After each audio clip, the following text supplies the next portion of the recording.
about fear factor. You can't see it in that angle, but across the hood and the back deck of Ward Burton's car, fear factor. I think he's going through that today in this race because he's got his hands full. He's been playing fear factor for the whole race.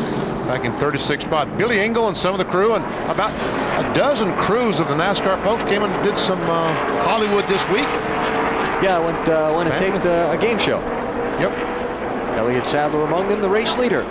As we get set to come back to the green flag. Sadler out in front, getting the lead by the help of his pit crew off the stops. Mark Martin second, Kurt Busch third, Jamie McMurray fourth, Joe Nemechek fifth, followed by Casey Kane, Terry Labonte, Michael Waltrip, Jeff Burton, and Scott Riggs.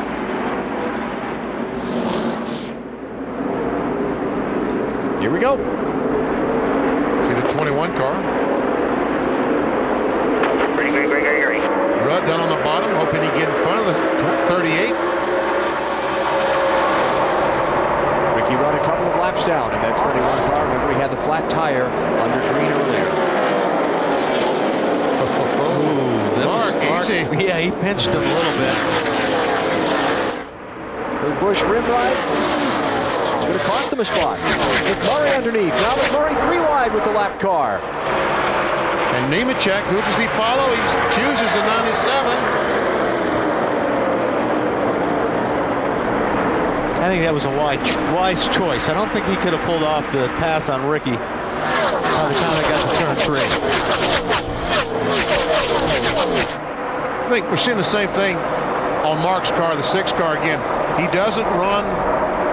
He runs about the same speed as some of these cars for about 10 laps or so, and then that 6 car seems like he starts being the superior car. But how far is he going back before he becomes the superior car? Kurt Busch trying to get by in the 97. Got to be for second place. Got it. By the way, Greg Biffle has come out of the garage and rejoined this race. 27 laps down, 39th place. Yeah, Mark, he's struggling a little bit, BP. Right before the center of the corner, it looks like his car's not as working as good as it was earlier. Joe Nemechek coming toward the front in the Army car, 0-1. Caution, trouble off turn 4. Got 2 in the grass. Shane Meal in the 23, Jimmy Spencer in the 4. Some damage to the right front of Shane Meal's 23 car. And both cars. Spencer. Both cars going to drive away. It looks like Jimmy's got damage there, quite a bit on the front. Tell you what, you can tell. Oh, man, he does have a lot of damage. You can tell it's hot inside the cars because a couple of times when the cars slow down, the first thing the drivers do is stick that left hand out the window, get some air inside. All right, what happened? Well, there's Jimmy Spencer up the 4. Gets a little bit loose. He's trying to save it. Oh, and just gets into Biffle, which Shane Meal was right underneath him, although Shane looked like he was sliding up the racetrack anyway. I think Biffle came down to try to dodge the 4 and kind of ran into the 23 car, but he had nowhere to go. He had to try to dodge the 4. That'll be a scary slide through the grass at 180 miles an hour.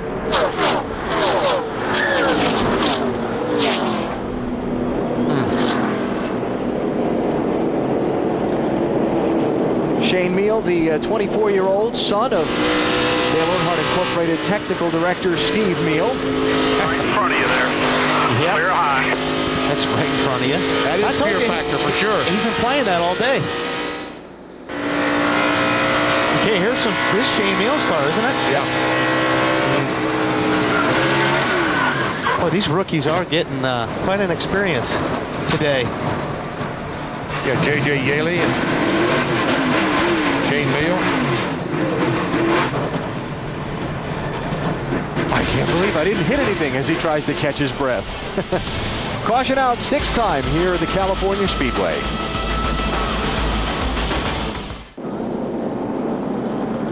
Check out how the Gillette Young Guns are faring in today's race. The first micro-power shaving system from Gillette is new M3 Power, the new power behind the Gillette Young Guns. All the Young Guns in the top 10 in the championship standings coming into this race. And you see all in the top 18 in the running order as we get set to go back to green. Check on pit road as we're a half a lap away from the restart. Matt? Elliott Sadler having a great run, but Todd Parrott, how is the sun down in 3 and 4 affecting Elliott? He said sun's terrible. you know, he's just doing the best he can do, and he said that's what he gets paid to do, to drive. But he said he had a couple those big palm trees picked out down there as places, I guess, to get out of the gas. I couldn't tell you how bad it is, but he said it wasn't very good. And but the car is great on the other side of the story. Like you hear a lot of guys on dirt tracks when it's so dicey, pick out a marker, and that's exactly what he does. The palm trees down in turn 3, Dave. Kurt Busch is running second. Crew chief is Jimmy Fennig. Jimmy, you having some radio trouble with the 97? Well, we lost radio 1 inside the race car, but Kurt got radio 2, so that's working right now. So hopefully we'll be all right the rest of the race. How's the car working? Well, we're a little bit tight right now, but hopefully we're gaining on it. All right, gaining on it and switching radios to fix the problem, Alan. Crew chiefs are the top 2 running cars as they come back to the restart. 36 cars on the lead lap. Ward Burton got the lucky dog at that last caution. He is back in the same cycle with the race leaders. And you know, radios are really important, especially when you don't have them. And we tried to talk to you yesterday in the race, and I could not hear anything. Got no reply. I could hear voices, but I couldn't hear what anybody was saying. Yeah, but I hear voices all the time in my head. So thank you for joining. I knew you were coming with that one. Absolutely. It would have been too easy. Mark Martin working on Kurt Busch for second. Ooh, that was close.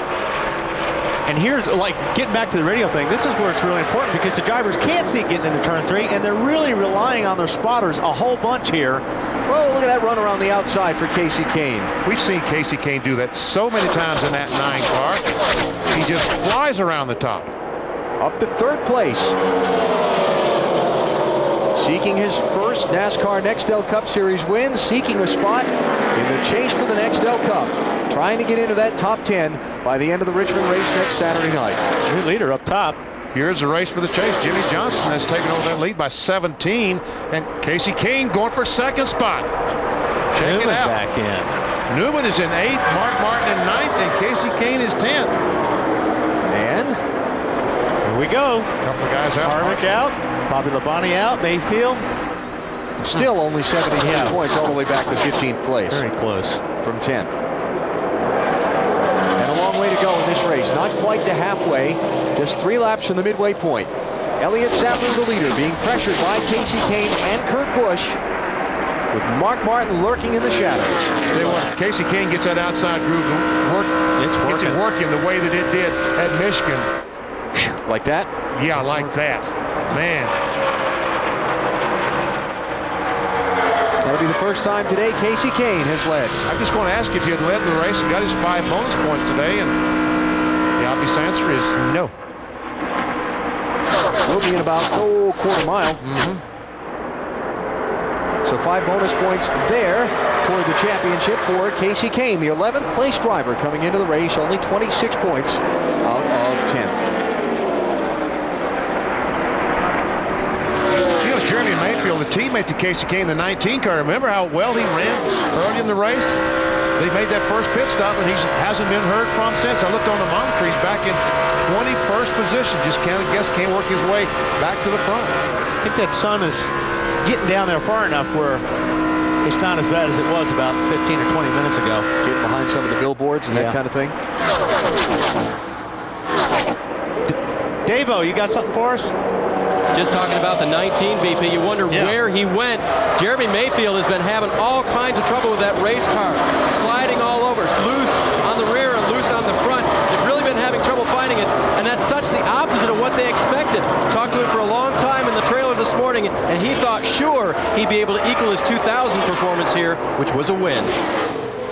Well, he's got a long way to go to get back to the front, but they're going to have to get the handle on that race car. Start to see some of the lights dancing off the paint jobs of the cars when they come down the backstretch as well. The lighting system here at California Speedway is on in anticipation of the sunset to come in the late stages of this race. 1 lap from halfway. Battle for the lead. Elliott Sadler, 38, decides, I think I want this lead back, but I don't think he's going to get it. Well, the 97's got a good run up high. He's going to pick up that draft. Mark Martin's going to get up in the high line as well. Wow. Well, what you got here, Wally, is a Dodge and 3 Fords. Yeah. So he decided he was going to go with his Ford buddy. And so Elliott Sadler coming around to lead at the crossed flag signal, meaning the race is at half distance. 250 down, 250 to go here in California. Our Stacker 2 NASCAR Nextel Cup Track Fact. I talked about the lighting system here. It took them 517 poles, 1,601 light fixtures, producing 300 million lumens of light. And lumens. What's a lumen? It's a lot, I guess. It's the unit used to measure light. Oh, I thought he was a little guy. Oh. Just by comparison, a table lamp typically produces 25 lumens of light. Oh, good. There you go. It's like having 25 little guys with a flashlight, right? Yeah. Here's Brian Newman and Jimmy Johnson racing for 7th and 8th. Newman in the 12, Johnson in the 48, and Bill Weber on pit road. Jimmy Johnson having a good day. His car not exactly the way he'd like it, trying to make it better in the center of the turns. But one of the important things is that your driver makes it to the end of the race, and that was the conversation between crew chief and driver a few minutes ago. Feeling, bud? Comfortable in there? Yeah, to make that kind of progress in a lap and a half is pretty good. No, I mean you. Don't want you laying down on me today. You know, it's tough. I'll have to muster up some energy here. A little burned out right now. Sit back. You're not even going to harass me back? I figured I've carried on too long. Need to get serious again. Crew chief Chad Canals and driver Jimmy Johnson throughout every event try and keep each other loose. It's just one of the ways they work together, and that's one of the reasons they are a true title contender. Man, that sounds like they have a tremendous rapport. Hang on, Jimmy. What happened? Did you get loose? Yep. Got loose, and he may lose a position here. Oh, he may lose the race car if he's not careful. I'll tell you what, he's got his hands full. Holds off Newman for that 7th place. You know, listen to that conversation. I just drove in way deeper than I should have. One of the things that happens with these crew chiefs, these drivers get out there in these race cars isolated by themselves in the heat of competition, the hot conditions, it's claustrophobic. Crew chiefs kind of almost have to play amateur psychiatrist at some points during this race for their drivers. And for some, nursemaid. Yeah, I think some of them. I think there's a lot of guys that don't want to be talked to at all. I'm one of them. I don't want to hear a lot of chatter on the radio, but there are some guys that need some cheerleading. All right, here we go. Casey Kane once again. Gets that run on the outside, goes by Elliott Sadler. And here comes Mark Martin. Mark tried that high line, but he just can't get his car to work on that high line. His car works better on the bottom. All right, he's had enough time now since that last pit stop. Elliott Sadler in that 38 is one of the drivers who likes what his crew chief does for him over the radio. He's got the veteran former champion crew chief Todd Parrott working for him. And Elliott told me on Friday that he has never been through a championship chase before. Todd has, and having that voice of experience keeps him calmed down and keeps him focused when he might tend to get a little excited about things sometimes. Well, that's terrific. He can have something like that to fall back on. Did you see the run of Mark? Yeah, Mark had got that second quarter. I'm not sure Elliott got into a big push there off of turn 2 because he really slowed up, and Mark really made some ground there. So Martin to 2nd, Sadler to 3rd, Kurt Busch 4th, and Terry Labonte up to 5th. How about 38 car, Matt? But to answer your question, he came on the radio moments ago and said, I'm just way too tight there in the center of the corner. He got a really good run on me. There you go. As you suspected, Mr. Wally. As I suspected. So Casey Kane is out in front of this race. One of 9 different drivers that have traded the top spot through the first half of this event. Kane, a 24-year-old from Enumclaw, Washington, seeking his first NASCAR Nextel Cup win. He's come close, finishing 2nd 4 times already this year.